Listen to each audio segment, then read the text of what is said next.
And the third one is self-care. Seize Your Dream by Min Soo-hyun. She will also explain the importance of self-care.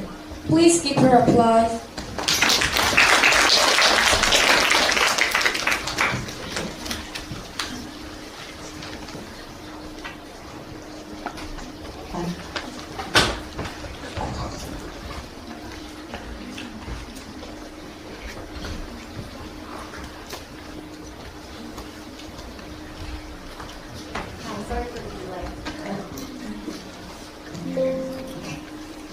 Sorry for the delay. We had a little problem back there.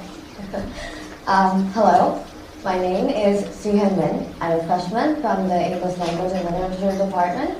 The topic of today is, as you can see, self-care, the importance of self-care. Have you ever scrolled through social media thinking that you want to be like someone else? If you had asked me, I would have said yes, obviously. And I assume that a lot of you might have a similar experience. Because we all have a romantic version of ourselves. We all crave for a better future. What does this have to do with self-care, you might ask? Well, that question could be answered easily by referring to the definition of self-care in the Oxford Languages English Dictionary. Self-care means the act of protecting one's the practice of taking an active role in protecting one's well-being and happiness.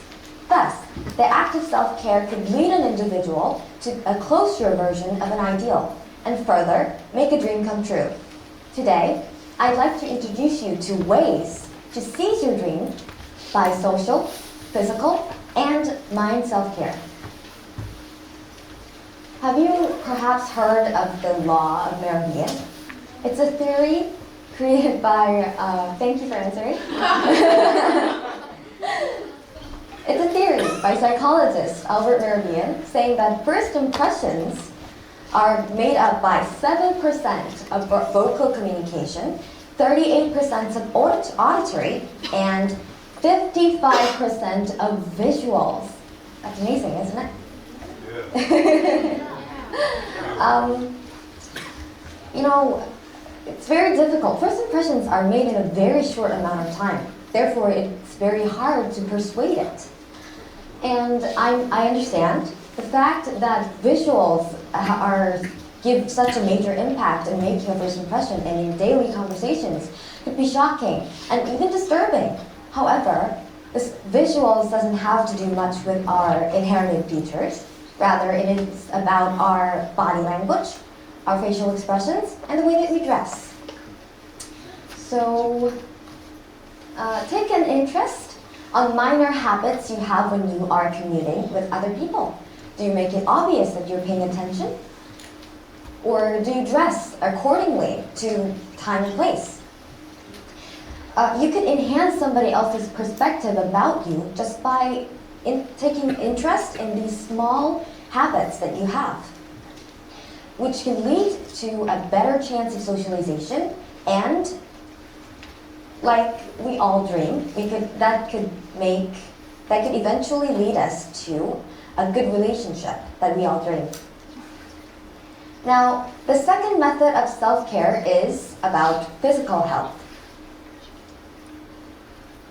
Though you shouldn't be obsessed about the fact that your body is not cut out like to be a Barbie doll, it is still important for us to know that it is important for us to stay in shape and have our own cycle of life.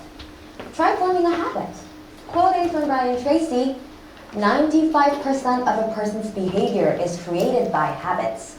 Therefore, building a routine based on healthy habits like having a regular bedtime, drinking water, and exercising could really help.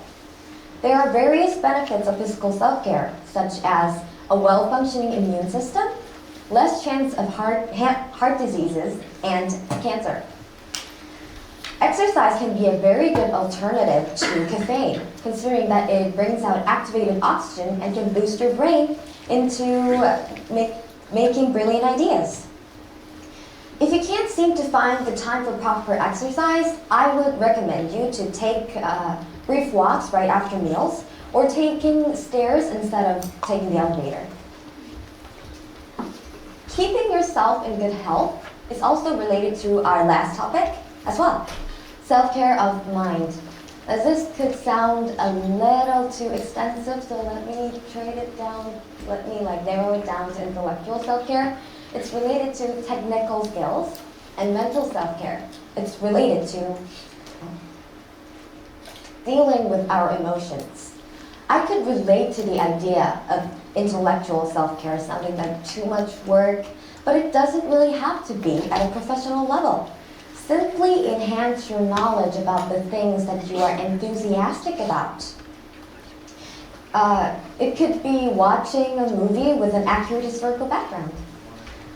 Keep an open mind when you learn morals or things from these hypothetical experiences. Mental self-care doesn't have to be sappy or anything either. It's merely having time to reduce and eliminate stress, anxiety, or depression. There are various ways to find inner peace and a balance in your life, such as writing your thoughts down, sleeping, or just listening to music. Try to find something to shift your state of mind to a better place. I've presented you 3 types of self-care that can help you take a closer step towards a better you. Being aware of ways of better communication as a method of social self-care. Forming a daily routine, starting with the smallest changes, which is based on healthy habits, as a part of physical self-care. Being aware of yourself and the things around you as a method of mind self-care. Your ideal self might seem so far away from you right now, but if you can use self-care as a method to make the smallest changes, you might find yourself seizing your dream someday. So, what do you say? Is it worth a try? Thank you!